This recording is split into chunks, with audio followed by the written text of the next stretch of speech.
안녕하세요. 정수현입니다.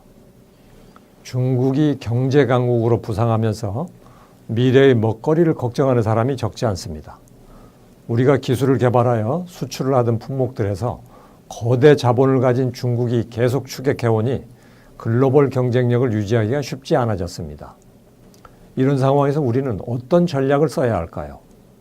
기본적으로는 스포츠 경쟁을 하듯이 지속적인 기술 개발을 하여 경쟁력을 유지하도록 해야 하겠죠.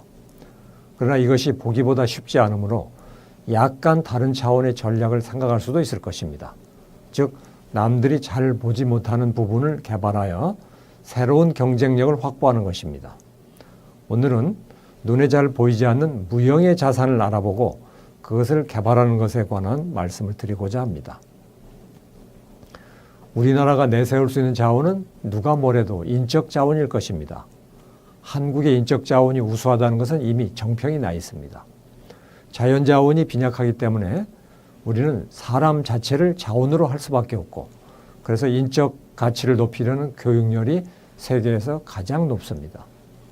뛰어난 인력을 활용하여 우리는 기술을 개발함으로써 경제적으로 발전한 국가가 되었습니다. 그렇다면 우리가 자랑할 만한 자원은 인적 자원뿐일까요? 그렇지는 않겠지요. 제주도, 설악산을 비롯한 관광 자원도 있고 기나긴 역사나 전통 문화와 같은 무형의 자원도 있습니다. 그런데 우리는 이러한 자원들이 경쟁력을 높여주는 중요한 자산이라는 것을 잘 실감하지 못하고 있습니다. 기업에서 이러한 자원을 개발하여 수익을 올리겠다고 하는 말을 들어본 적이 별로 없습니다. 그 이유는 무형의 자산에 주의를 기울이지 못하기 때문이겠죠. TV, 자동차, 휴대폰 같은 유형의 상품에 비하여 무형의 자산은 관심을 끌기가 쉽지 않습니다. 또한 이런 무형 자산은 재산성에도 의문이 생깁니다. 전통 문화를 가지고 어떻게 돈을 만들 것인가가 선뜻 들어오지 않습니다. 그러나 가장 한국적인 것이 가장 세계적이라는 말처럼 한국의 문화에 매료된 외국인, 특히 서양이 적지 않다는 점에 주목해 볼 필요가 있습니다. 헝가리 여성들이 우리 춤에 매료되어 무궁화 무용단을 만들었다고 합니다. 이 여성들처럼 외국인 중에는 한국의 판소리, 사물놀이와 같은 전통 문화에 관심을 갖는 이들이 적지 않습니다. 그러나 우리는 우리의 전통 문화에 외국인들보다도 관심을 갖지 않습니다. 우리나라의 위인들도 귀중한 자산입니다. 성웅 이순신 장군의 위협과 스토리를 생각해 보죠. 꽤 많이 알려진 얘기인데요. 고구려사를 중국사로 편입시키는 동북공정에 참여했던 중국의 장웨이린 교수의 일화가 있습니다. 장웨이린 교수는 한국 문화에 별 관심이 없었으나 일본과 중국의 합동 이순신 연구에 참석한 후 감동을 하여 동북공정 연구를 그만두었다고 합니다.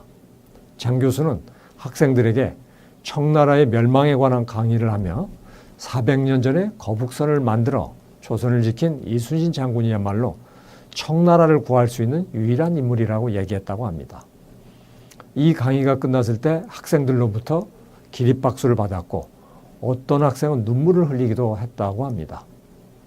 이순신 장군에 대해서는 일본이나 서양의 학자들이 많은 연구를 하고 있고 이들은 우리보다도 더 이순신 장군에 대한 존경심을 갖고 있는 것으로 알려져 있습니다.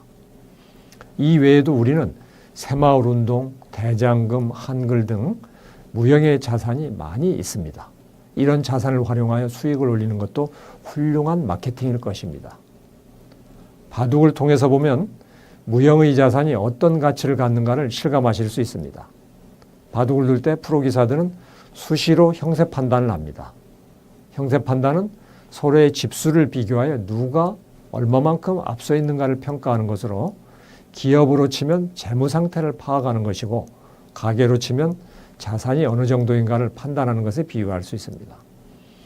그런데 이때 무형의 자산을 평가하는 일이 약간 어렵습니다. 예를 들어 이런 모양이 있다고 하죠. 이 그림에서 왼쪽의 모양을 보면 흙이 귀 부분에 13집의 확실한 집을 차지하고 있습니다. 바깥쪽 벽은 두터운 벽을 만들었는데요. 아직 집은 없습니다. 이 상황에서 유형의 수익을 거둔 흙은 13집, 무형의 가능성을 가진 100은 영집이라고 평가한다면 부적절한 형세 판단이 될 것입니다. 이것은 마치 냉장고, 세탁기와 같은 제품은 수백억 원의 수익으로 보면서 판소리나 이순신 장군의 가치는 계산하지 않는 것과 같습니다. 이 100은 현재 상황에서는 무형의 자산이라고 할 수 있습니다만 상당한 가치를 갖고 있습니다. 만일 흑의 확실한 수익만 보고 무형의 자산인 100의 가능성을 보지 못한다면 형세 판단에서 오류를 범하게 될 것입니다. 이 무형의 자산이 어떤 가능성을 갖고 있는지 보겠습니다. 이 모양에서 100일과 같이 구축을 하게 되면 20집이 넘는 큰 집을 얻을 수 있습니다. 그러면 귀의 흙집보다 더 큰 수익을 올리게 될 뿐만 아니라 이 100집은 점점 더 늘어날 가능성도 있습니다.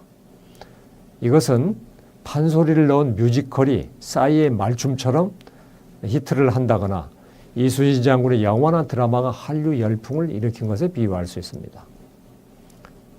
이 상황은 백이 왼쪽의 든든한 벽을 이용하여 흑도를 공격함으로써 중앙 방면에서 다른 수익을 창출하고 있습니다.